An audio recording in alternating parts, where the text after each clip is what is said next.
In America right now, there is a farming invention so strange, so unlike anything that has ever rolled through a cornfield, that the entire world is paying attention.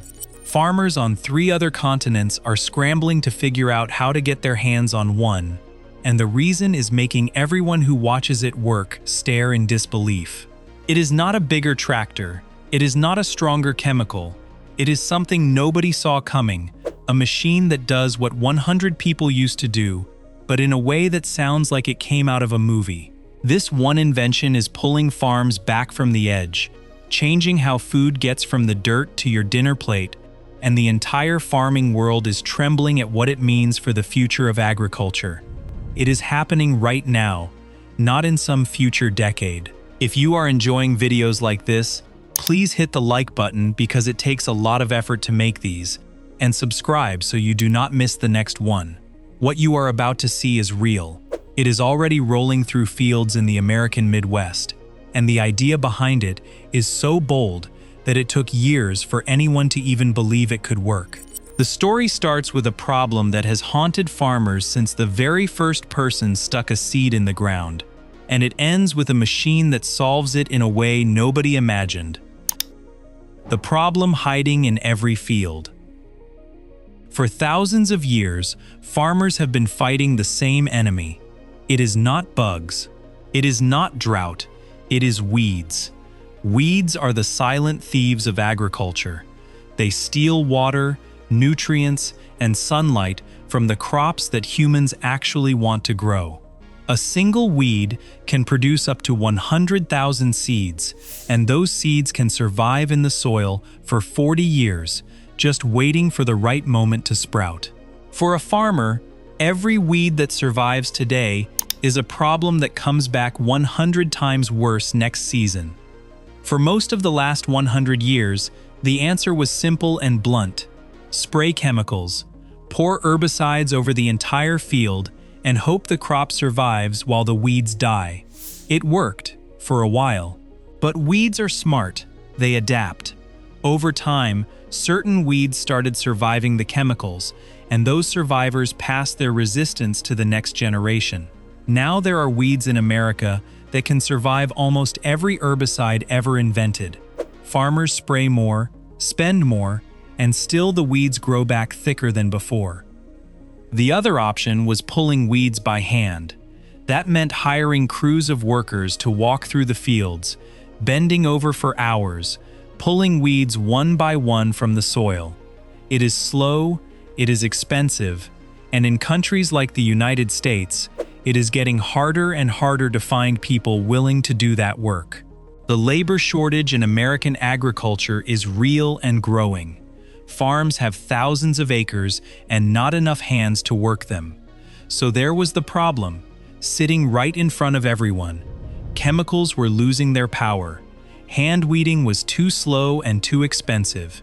And the weeds kept coming, generation after generation, eating into crop yields and eating into farmer profits. Nobody had a third option. Nobody could think of a way to kill weeds without chemicals and without human hands, at a scale that actually mattered, on fields stretching for hundreds of acres.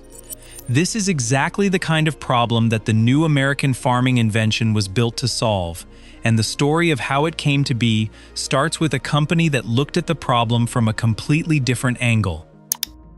The idea that nobody thought would work. The idea started in a place most people would not connect to farming at all, Seattle, Washington, a city known for rain, coffee, and technology companies, not for tractors and cornfields. A small group of engineers and robotics experts started asking a question that sounded almost ridiculous at the time. What if you could kill a weed without touching it and without spraying anything on it? The answer they came up with sounded like science fiction. Lasers. Use lasers to burn the weeds. At first, even the people working on the project were not sure it could actually happen. The challenge was enormous. A field is not a clean, flat surface. It is messy. There are crops growing in neat rows, and between those rows, weeds are sprouting everywhere, sometimes right next to the base of a valuable plant. You cannot just blast everything with a laser and hope for the best. You would destroy the crop along with the weed. The machine would need to tell the difference between a weed and a crop in real time, while moving across a bumpy field, and then hit the weed with a beam of light precise enough to kill it without harming anything around it. That is not one problem. That is 3 problems stacked on top of each other, and every single one of them had to be solved perfectly, or the whole thing was useless. The team spent years training artificial intelligence to recognize weeds. They fed it millions of images of plants, some weeds, some crops, taken in different lighting, different soil types, different growth stages. The system learned to spot the difference in milliseconds, faster than any human eye could. Then they had to pair that brain with a body that could carry it across a field and aim a laser with pinpoint accuracy while bouncing over uneven ground. People in the farming industry laughed when they first heard about it. Lasers in a cornfield? It sounded like a joke. But the team kept building, kept testing, kept refining, and what they eventually created is the machine that is now making the entire world pay attention. The machine that walks through fields. The finished machine is called the Laser Weeder, and it looks like nothing you would expect to see on a farm. It is a low, wide machine that crawls slowly through crop rows, hovering over the soil like a metal crab creeping across a beach. There is no driver, there is no cabin, there is no steering wheel. It moves on its own, guided by the same artificial intelligence that powers its weed detection system. Underneath the body of the machine, there are cameras pointing straight down at the ground, scanning every inch of soil as the machine rolls forward. The cameras capture images of every plant they pass over, and the AI analyzes each one in a fraction of a second. Is this a weed or a crop? The system knows instantly. If it is a crop, the machine leaves it alone. If it is a weed, the machine does something extraordinary. The most powerful version of the laser weeder carries 24 industrial lasers and 24 NVIDIA graphics chips, all working at the same time. When the system identifies a weed, it calculates the exact position of the stem and directs a laser beam at it. The beam hits the weed with enough heat to burn the stem and dry it out instantly. The weed never gets pulled out of the ground. It just dies, right where it stands, and the crop next to it is completely untouched. The precision is almost impossible to believe. The system can hit a weed that is growing less than an inch away from a crop plant, and the crop will not feel a thing. It works on weeds of different sizes, at different growth stages, and in different crop types. Lettuce, carrots, onions, cotton, corn, soybeans. The machine adapts to whatever field it is working in, and the speed is where the numbers start to sound unreal. A single laser weeder can burn through 600,000 weeds in 1 hour. That is about 167 weeds every second. One person working by hand might pull a few hundred weeds in an entire day. This machine does that in under 3 seconds, and it does it without a single drop of chemical touching the soil. Why the world is paying attention. The reason this machine is making the entire world tremble is not just because it kills weeds, it is because of what it replaces. For decades, the global farming industry has been trapped in a cycle. Use chemicals to kill weeds. Weeds become resistant to chemicals. Use stronger chemicals. Weeds become resistant to those too. The cycle never ends, and the cost keeps climbing. The laser weeder breaks that cycle completely. There is no chemical involved, which means there is nothing for the weeds to build resistance against. A weed cannot evolve to survive a laser. The heat physically destroys the plant tissue. It does not matter how resistant the weed has become to any herbicide ever invented. The laser does not care. It burns it all the same. This is why farmers in other countries are watching so closely. In Europe, regulations on agricultural chemicals are getting stricter every year. Farmers there are being told to use less and less, but they still have weeds to deal with. A machine that eliminates weeds without any chemical at all is exactly what they have been looking for. In Australia, herbicide-resistant weeds have spread across millions of hectares of farmland, making some fields nearly impossible to farm with traditional methods. The laser weeder offers a way out. There is also the soil itself to think about.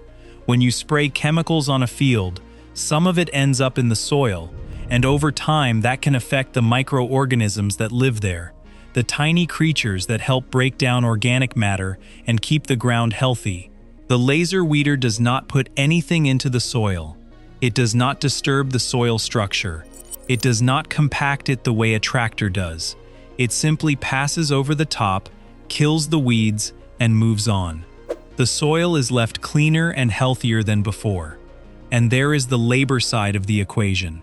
In the United States alone, the agricultural labor shortage means there are farms with hundreds of acres and not enough workers to manage them. A machine that does the work of a large crew, without breaks, without overtime, without health insurance, and without ever getting tired, is a game changer for farms of every size. The farms already using it. This is not a prototype sitting in a laboratory somewhere. The laser weeder is already working in fields across the United States. Farms in California, Washington, Oregon, and Arizona have been using the machine on real crops, in real growing seasons, with real results. On one organic farm in California, the laser weeder replaced a crew of 30 workers who used to hand weed the fields. The farm reported that the machine covered the same ground in a fraction of the time, and the savings were immediate. No wages, no housing costs for seasonal workers, no food, no transportation. Just the machine, quietly rolling through the rows, doing its job. On another farm growing leafy greens in Arizona, the laser weeder was brought in to deal with weeds that had become completely resistant to every available herbicide. The farmer had been losing the battle for years, watching his yields drop as weeds crowded out his crops. After one season with the machine, the weed pressure was dramatically reduced. The crops grew stronger, the harvest came in cleaner, and the farmer said he would never go back to the old way. The machine works best in crops that are grown in rows, like lettuce, carrots, onions, and other vegetables. These are exactly the crops where hand weeding is most common, because the plants are small and delicate and chemicals are risky. For organic farmers who cannot use synthetic herbicides at all, the laser weeder is not just a convenience, it is a lifeline. It lets them compete with conventional farms without compromising their organic standards. The company behind the machine has been expanding steadily, building more units and shipping them to farms across the country. Each machine is not cheap, but the farms that have bought one say it pays for itself within a couple of seasons, just in the savings from labor and chemicals that are no longer needed. And as the technology improves and more units are built, the cost is expected to come down, putting the machine within reach of more and more farms. What comes next for farming? The laser weeder is just the beginning. The company that built it is already working on next-generation versions that will be faster, smarter, and able to handle even more crop types. There are plans to expand beyond vegetables into row crops like corn and soybeans, which cover vastly more acreage and where the weed problem is even bigger. But the impact of this machine goes beyond weeds. It is proving something that many people in agriculture doubted until now. It is proving that artificial intelligence and robotics can do real, useful work on a farm, not just in a controlled environment like a warehouse or a factory, but out in the open, in the dirt, where the wind blows and the rain falls and nothing is predictable. Once you accept that a machine can identify a weed, aim a laser, and kill it without harming the crop next to it, the door opens to everything else. If a machine can do that, it can also monitor crop health, measure soil moisture, track pest populations, and apply water or nutrients exactly where they are needed, plant by plant, not field by field. The same AI that tells a lettuce from a weed can tell a healthy plant from a sick one, and that information can change how farmers make decisions every single day. There are other companies watching what is happening with the laser weeder and building their own machines for different tasks. Autonomous tractors that plow and plant without a driver, spraying machines that move through orchards on their own, even robots that harvest fruit by hand, or rather by suction cup. The pieces are all falling into place for a future where the farm looks very different from what it has looked like for the last 100 years. The question that remains is not whether the technology works. It clearly does. The question is how quickly it spreads and what happens to the farming industry as it does. Some farmers will adopt it early and gain an advantage. Others will wait and watch. But the direction is clear. The machines are here, they are working, and every season there are more of them in more fields. If this journey through the craziest farming technology has blown your mind, hit the like button, subscribe, and turn on notifications so you never miss the next one. There are related videos on the screen right now if you want to keep watching. So here is a question for you. Would you trust a robot with lasers to work in your garden? Or do you think some jobs are better left to human hands? Let me know in the comments.